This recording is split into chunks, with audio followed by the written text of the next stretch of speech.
السلام عليكم، يعطيكم العافية شباب وصبايا. معكم الدكتور محمود الوديان، مساق البيزك ميديكال امرجنسي بارا 233. اليوم ان شاء الله راح نحكي عن البويزنينج اند اوفردوز. خلال هاي المحاضرة ان شاء الله راح نحكي عن الهيستوري اوف بويزنينج، من خلالها راح نحكي عن types of poisons: ingested, inhaled, injected, absorbed، شو المانجمنت إلهم، و how to use ال activated charcoal.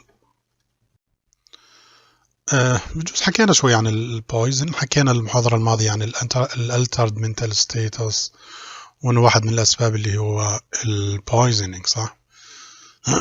عفوا. فشو التوكسين او التوكسيسيتي؟ any substance including medications that produce adverse effect when it enters the body. okay, any medications تعمل damage للتيشيو، بتعمل change بالايكو سيستم of the body، تعتبر toxins. history of poisoning: focused history and physical examination. بدنا نسأل المريض، نشوف، نعمل focused history، زي عرفنا شو يعني focused history، عرفنا شو يعني physical examination. sample and obicurist، صرنا aware and familiar with these acronyms. important questions to consider asking patient. هلا لما يكون عندنا مريض عنده شاكين انه عنده food poisoning او drug poisoning بشكل عام، شو الأسئلة اللي ممكن نسأله إياها؟ what substances، شو الشغلة اللي أكلتها أو شربتها؟ when did you ingest، مهم كثير الوقت، لأنه within hours or minutes بصير لها absorption من البادي، وبصير بعدين useless إنك تعطي medications. يعني قديش الوقت لما ingested لحد ال arrival to the scene of EMS. if ingestion, how much did you ingest، الكمية، الفوليوم. over what time period، over يعني ممكن على ساعة، لما بتحكي يعني يأخذ مثلا أدوية معينة أو إشي معين في سمية، يعني قبل لما بتيجي عليه بعد ساعة معناته مبلش له ساعتين، فالتايم مهم هون كمان. intervention، شو عملت؟ حاولت تستفرغ؟ ما حاولت تشرب إشي ثاني؟ بعض الناس يعني عادة بيشربوا حليب، بيساووا إذا إنه كان يعني accidental، ممكن يكون suicidal، يعني محاولة انتحار. how much do you weigh، الوزن مهم كثير هون. ليش؟ لأنه لما بدنا نعطي medication it is based on weight. في عنا أكثر من نوع أو route of entry.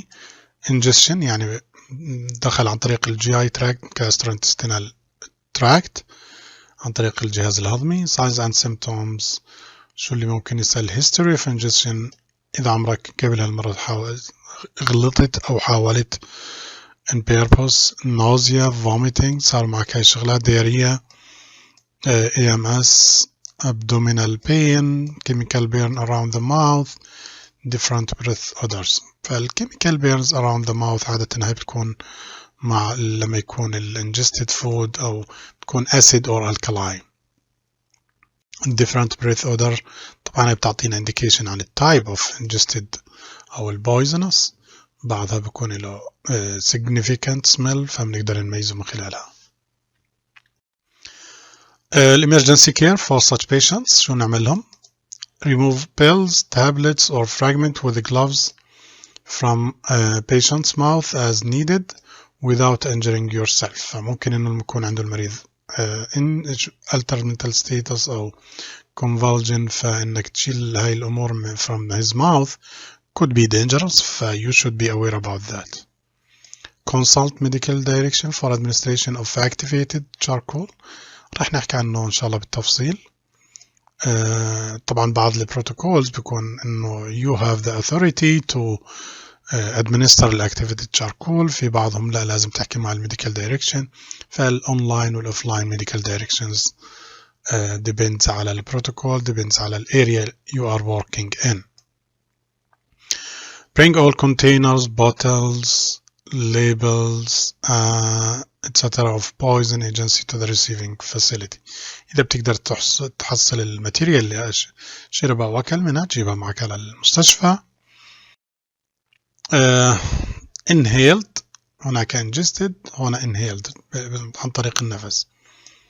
signs and symptoms history of inhalation of the toxic substances عمره أخذ منها. في بعض يعني مرات بتكون for leisure مرات يعني بأخذوها الناس to kind of addiction بعضها by accident بعضها مثلا الانسكتسايدز بعض المبيدات الحشرية ممكن تعمل لنا poison بسموها organophosphorus poisoning. signs of symptom difficulty breathing عادة لأنها inhalation فأثرت على ال respiratory system. chest pain cough very common. hoarseness لأنه بتعمل irritation للvocal cords. dizziness أثرت على oxygenation وبالتالي ما في good oxygenation to the brain. headache again confusion مريض مرتبك could develop to seizure و AMS. okay فهي symptoms ممكن نشوفها عند ال inhaled poison. so it is of utmost importance to protect the provider أو the providers. if the scene is not safe do not enter.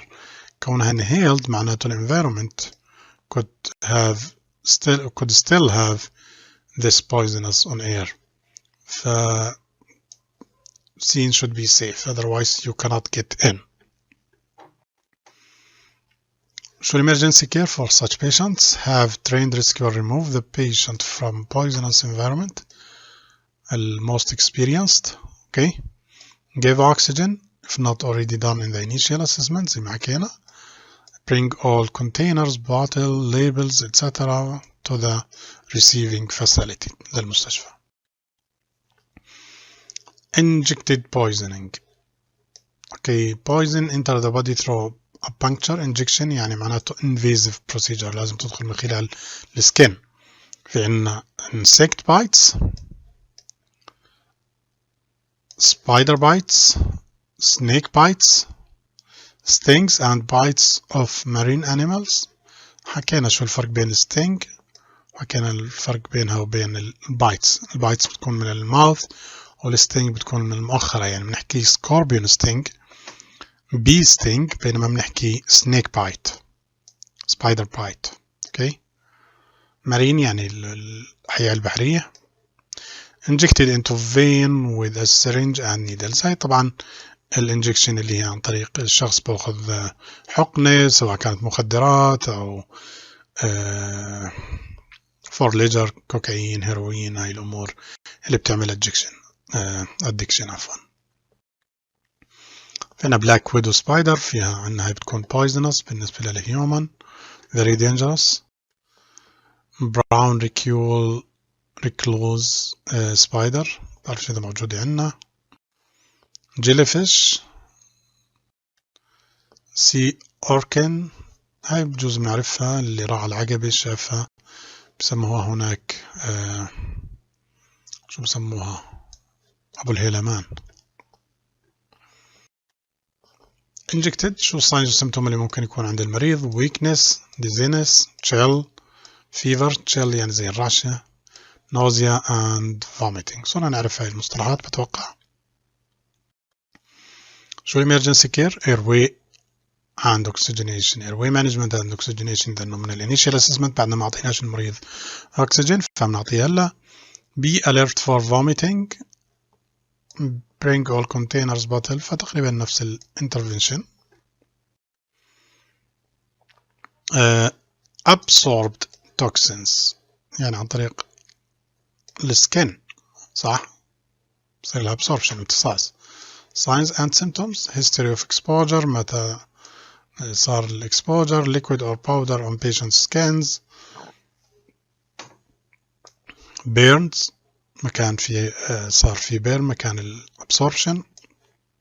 itching في حكة irritation في زي الحكة irritation خلينا نقول كيف بدي أترجمها irritant يعني مزعجة. redness It may be necessary to have other rescuers with appropriate gear decontaminate the patient prior to treatment and transport. في بعض المرضى هذول اللي بيكون عندهم absorption of poison معناته على السكين بنخاف انه يصير عندنا مشكلة نتيجة الكونتاكت. فهذول المرضى it is better to be rescued. لازم نعالجهم أول شيء يكون في healthcare providers paramedics أو غيره يعملوا لهم decontamination. يعني المريض بدخل يعني بتحمم بشلح وعيه بتغسل ما يصابون بعدين بصير على ال contaminated area وهناك اليمس بيقدر يتدخل.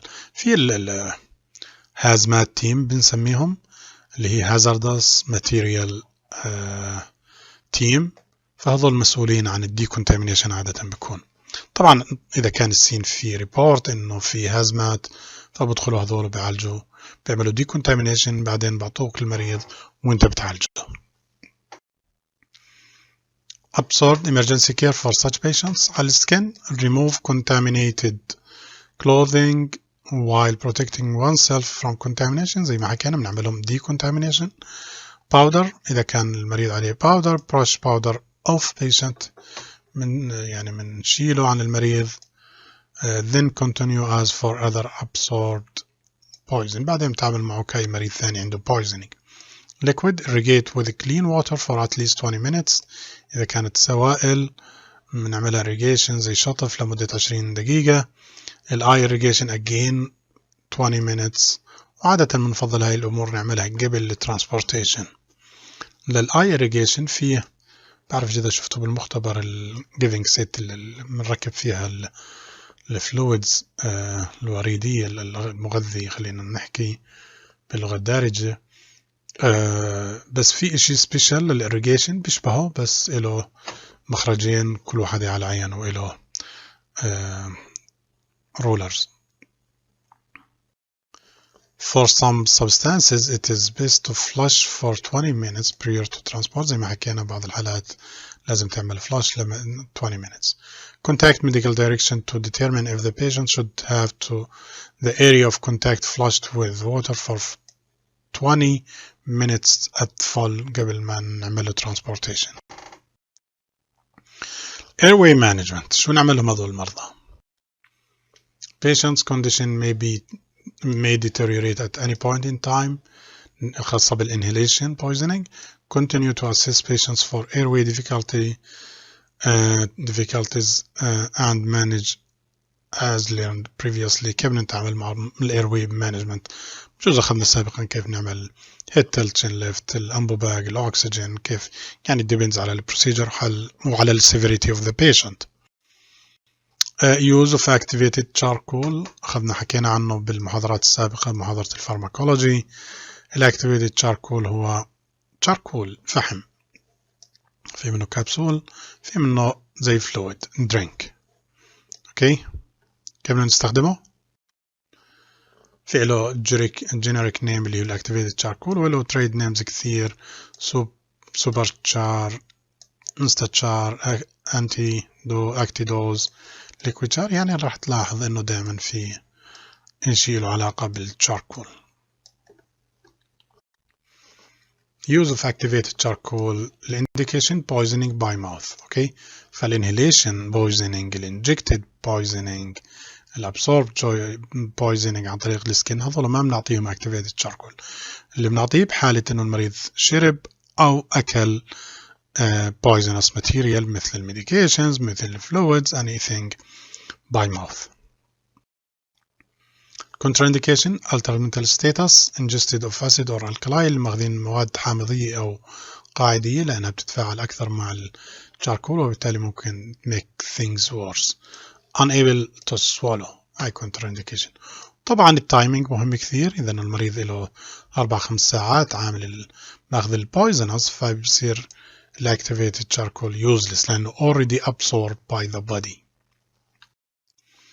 Dose عادة بيكون 1 جرام activated charcoal per kilograms. اوكي والماكسيمم دوز اللي هي العلبة بتكون 50 جرامز. الأطفال depends على الويت لكل كيلوغرام 1 جرام فاللي وزنه 25 بنعطيه 25 زي الأدلت. الادمنستريشن تكنيك نخلي المريض يكون جالس إذا إنه صاحي. shake the container thoroughly to suspend the medication in the container. هلا activated charcoal هو suspension في ماتيريال زي الفحم زي ما حكينا charcoal، فلازم تاخذها كويس عشان يتخلط مع بعضه لأنه في فلويد مية مع الفحم، فلازم تخلطها كويس قبل ما يشربها المريض. اوكي. pour the liquid into container بنفرغها بكاسة. because the medication look like mud لأنه شكله مزعج وطعمه مزعج جدا. cover the container with a lid and using straw may make it easier for the patient to drink it. فمرات ممكن نستخدم المصاصة أو الشلمونة عشان نخلي المريض يشرب الدواء من خلالها أو الأكتيفيتد شاركول من خلالها. ممكن يكون يعني قلل الطعم، يكون يعني easier for the patient. persuade the patient to drink the full dose. مزعج كثير الميديكيشن، فاحنا بدنا نحاول نقنع المريض يشربه كامل. if the patient takes a long time to drink the medication لأنه مزعج كثير راح يصير يشرب شوي شوي، بعد فترة راح يترسب، فبدنا نحركه نرد مرة ثانية shake well again. اوكي. وبالتالي إذا بدنا نحط بالكاسة بنحط شوي شوي، بنرد نحرك بالباطل بنرد نفرغهم بالكاسة. شوفوا فيديوهات على اليوتيوب كيف الادمنستريشن اوف اكتيفيتد شاركول، في من يوتيوبز اللي بتساعدنا نعرف كيف بالضبط. ممكن بالمختبر ان شاء الله يعني نشرحها بالتفصيل ونشوف كيف بدنا نعملها.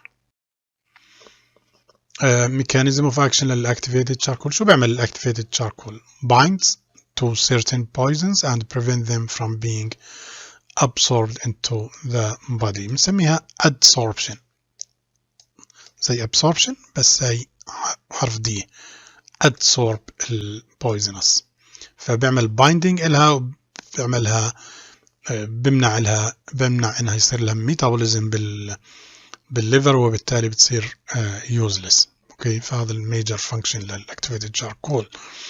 not all brands of activated charcoal are the same. في بعض الاديتيفز عليهم فممكن يختلفوا بالاكشن. some binds much more poison than others, so consult the medical director. طبعا إذا كان عندك different brands، بس إذا عندك نوع واحد that's it. side effect black stool لأنه فحم فبعطينا أكيد black stool بعد فترة بعد ما يصير له absorption. some patients particularly those who ingested poisons that cause nausea may vomit. فهو إذا صار vomiting طبعا stain ما بروحش عن اللاواعي، be cautious about that. if the patient vomit the dose should be repeated once. بنعيد لها للمريض، يعني صار vomiting مباشرة، بس إذا بعد نص ساعة بصير already صار في بعض الابسوربشن فdepends. reassessment strategy بعد شوي بدنا نراقب المريض. be prepared for the patient to vomit or further deterioration. يعني بنكون اليوم حكينا عن ال poisoning types of poisoning، كيف ناخذ history من المريض، شو أنواع ال ingested inhaled injected absorbed، ال airway management و how to use ال activated charcoal. بتوقع غطيناها بشكل كويس، الموضوع مش صعب وإن شاء الله تكونوا فهمتوه. وسلامتكم، السلام عليكم، يعطيكم ألف عافية.